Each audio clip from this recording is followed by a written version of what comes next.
রংপুর শহরের বুক চিরে বয়ে চলা ঐতিহ্যবাহী শ্যামাসুন্দরী খাল পুনরুজ্জীবিত করতে সকালে পানিতে নামে 1000 তরুণ। খালের 5 কিলোমিটার এলাকার 15টি পয়েন্টে স্বেচ্ছাসেবী যুব সংগঠন বিডি ক্লিনের সাথে কাজে যোগ দেয় সিটি কর্পোরেশনের বর্জ্য ব্যবস্থাপনা শাখার পরিচ্ছন্ন কর্মীরা। এর আগে কার্যক্রম উদ্বোধন করেন রংপুর সিটি মেয়র। এ সময় তিনি বলেন, নতুন করে ময়লা ফেলা এবং অবৈধ সোয়ারেজ সংযোগ প্রদানকারীদের বিরুদ্ধে ব্যবস্থা নিতে সিটি কর্পোরেশনের নিয়মিত তদারকি থাকবে। প্রথমে আমরা অ্যাওয়ারনেস বিল্ড আপের কাজটা করব, হয়তো বা এটা 15 দিন বা 1 মাস, তারপরে কিন্তু আমরা জরিমানার আওতায় আসবো, আইনের আওতায় নিয়ে আসবো। আমাদের যে সিওরেজ লাইনগুলো, আমাদের প্রত্যেকটা শ্যামাসুন্দরীর বাড়ির যে ময়লার লাইনটা শ্যামাসুন্দরীতে লাগাই দেওয়া আছে, এটা সম্পূর্ণ সিল করা হবে। কেউ শ্যামাসুন্দরীতে কোনো নোংরা, কোনো পানি এখানে দিতে পারবে না।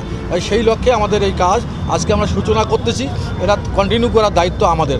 এ সময় প্রধান অতিথি বিভাগীয় কমিশনার জাকির হোসেন এবং রংপুর রেঞ্জ ডিআইজি আব্দুল বাতেনের উপস্থিতিতে শপথ পড়ানো হয়। প্রায় 15.80 কিলোমিটার দীর্ঘ খালটি স্থান বেঁধে 23 থেকে 90 ফুট প্রশস্ত।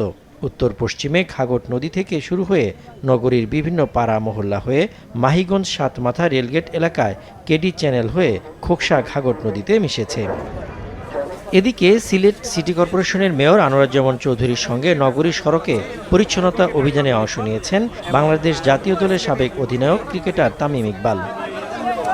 গতরাত 10:30টার দিকে নগর ভবনের সামনে থেকে সিলেট সার্কিট হাউস পর্যন্ত সুরমার তীর পরিচ্ছন্নতা অভিযানে অংশ নেন তিনি। যখন আমাদের এখান থেকে সবাই আমরা দেশের বাইরে যাই, হাতে যদি একটা কোকের ক্যান থাকে বা পেপসির ক্যান থাকে, ওই ক্যানটা কিন্তু আমরা বিন দেখেই ফালাই, কিন্তু আনফর্চুনেটলি বাংলাদেশে এটা আমরা রাস্তায় ফালাই দিই। এই মেন্টালিটিটা যদি আমরা একটু চেঞ্জ করতে পারি, তাহলেই কিন্তু আমাদের দেশটা পরিষ্কার হয়ে যায়। আগামী 4.5 বছরে সিলেট মহানগরী সারা দেশের জন্য একটি আদর্শ নগরীর উদাহরণ হবে আশা এই ক্রিকেটারের। সজীব সাদিক, মাছরাঙা নিউজ ডেস্ক।